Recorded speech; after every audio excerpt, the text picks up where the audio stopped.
Nara, seorang anak yatim piatu yang tinggal di gubuk di dalam hutan. Ia menyelamatkan beruang yang sedang terjebak.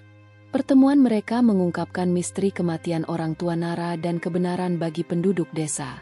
Semua yang mendengar kisah ini pasti terinspirasi. Apa yang sebenarnya terjadi? Mari kita simak kisah selengkapnya. Di sebuah desa kecil yang tersembunyi di balik hutan rimba lebat, hiduplah seorang anak bernama Nara. Umurnya baru 12 tahun, namun hidup telah memberinya luka yang dalam. Kedua orang tuanya meninggal karena wabah misterius saat ia masih kecil. Sejak saat itu, Nara hidup sendirian di gubuk reot peninggalan keluarganya. Bagi penduduk desa, Nara adalah pertanda buruk. Mereka percaya bahwa anak yatim piatu membawa sial. Maka Nara dijauhi, dihindari, bahkan dibenci. Ia tumbuh dalam sepi, berteman dengan angin dan nyanyian hutan. Setiap hari, Nara mencari makan ke dalam hutan.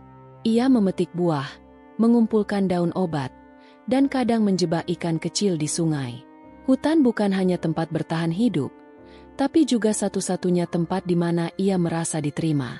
Namun, ia tak pernah menyangka bahwa hutan kelak akan memberinya sesuatu yang jauh lebih besar dari sekadar makanan. Suatu hari, saat matahari mulai condong ke barat, Nara mendengar suara mengerikan dari balik pepohonan. Raungan panjang yang mengguncang udara dan membuat burung beterbangan panik. Rasa takut menyelimutinya, tapi rasa penasaran lebih kuat. Ia mengikuti suara itu, melangkah semakin dalam ke hutan yang belum pernah ia jelajahi.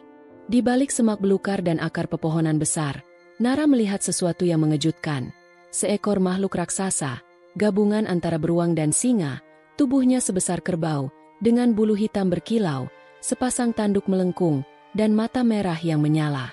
Makhluk itu mengerang kesakitan, terjebak dalam jerat kawat berduri yang beracun. Darah mengalir dari kakinya. Nara gemetar. Tapi entah kenapa, ia tidak lari. Ada sesuatu dalam dirinya yang menolak berpaling. Dengan napas tersengal dan tangan gemetar, ia mendekat.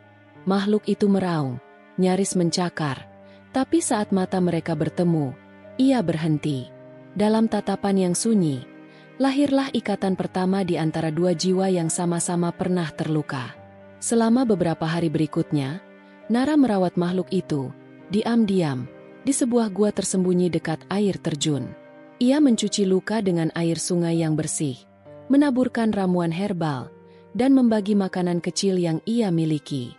Ia berbicara kepada sang makhluk, meski tak pernah mendapat balasan. Tapi tiap malam, makhluk itu tetap di sana, mengawasinya. Ia lalu menamainya Gada, karena tubuhnya setangguh batu dan tatapannya sekuat petir. Seiring waktu, Gada mulai menunjukkan sisi lembutnya.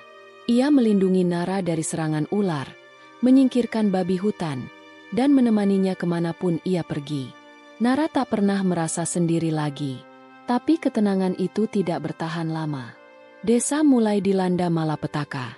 Panen membusuk, ternak mati mendadak, dan sungai mengeluarkan bau busuk. Penduduk panik, dan seperti biasa, mereka butuh kambing hitam. Itu anak kutukan, teriak kepala desa. Ia tinggal di hutan bersama iblis. Maka, kelompok pemburu pun dibentuk. Mereka membawa obor, parang, dan dendam. Gada tahu bahaya itu datang. Ia tidak bicara, tapi ia memimpin Nara ke arah yang lebih dalam lagi dari hutan.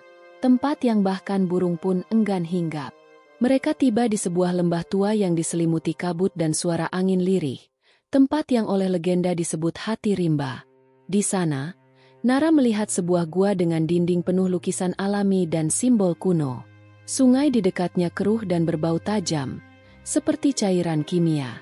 Bangkai ikan mengambang di permukaan. Di tepiannya, drum logam berkarat tergeletak.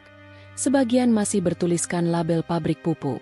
Saat itu juga, Nara mengingat cerita ayahnya tentang larangan membuang limbah ke hulu sungai. Semuanya menjadi jelas. Wabah yang dulu membunuh orang tuanya bukanlah kutukan. Itu adalah hasil dari kejahatan manusia. Limbah beracun yang dibuang oleh perintah kepala desa demi mempercepat hasil panen. Hutan ingat, alam murka. Dan Gada adalah penjaga yang dibangkitkan untuk menyeimbangkan semuanya kembali. Dengan tekad membara, Nara kembali ke desa. Kali ini, ia tidak datang sendiri. Gada berjalan perlahan di belakangnya.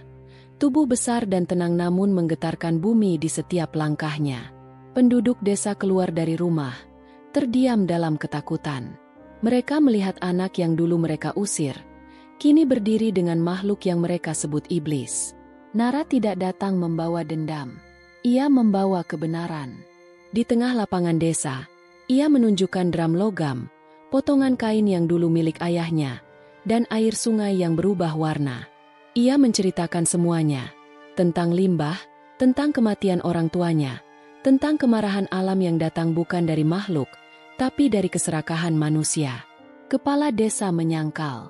Ia marah dan menghunus parang. Tapi sebelum ia bisa melangkah, Gada menggeram. Dalam satu suara, seluruh desa membeku. Kepala desa gemetar, kehilangan kata, dan akhirnya jatuh berlutut. Bukan karena diserang, tapi karena takut. Bukan pada makhluk raksasa, tapi pada dosa masa lalu yang akhirnya tak bisa lagi ia sembunyikan. Setelah semuanya terbongkar, beberapa warga menangis dan meminta maaf pada Nara. Mereka memintanya tinggal kembali, memberinya rumah, dan tempat di tengah masyarakat. Tapi Nara hanya tersenyum. Ia memandang Gada, lalu berkata pelan, "Tempatku bukan di sini." Ia memilih kembali ke hutan, ke tempat di mana ia merasa diterima tanpa syarat. Sejak hari itu, Nara dikenal sebagai penjaga rimba. Ia membersihkan sungai, menanam pohon, dan menghidupkan kembali hutan yang rusak. Bersama Gada, ia menjaga alam dari keserakahan manusia. Dan tiap malam bulan purnama, dari kejauhan, penduduk desa bisa melihat dua bayangan berdiri di atas bukit, seekor beruang raksasa, dan seorang anak kecil, yang dulu dianggap kutukan, kini jadi harapan.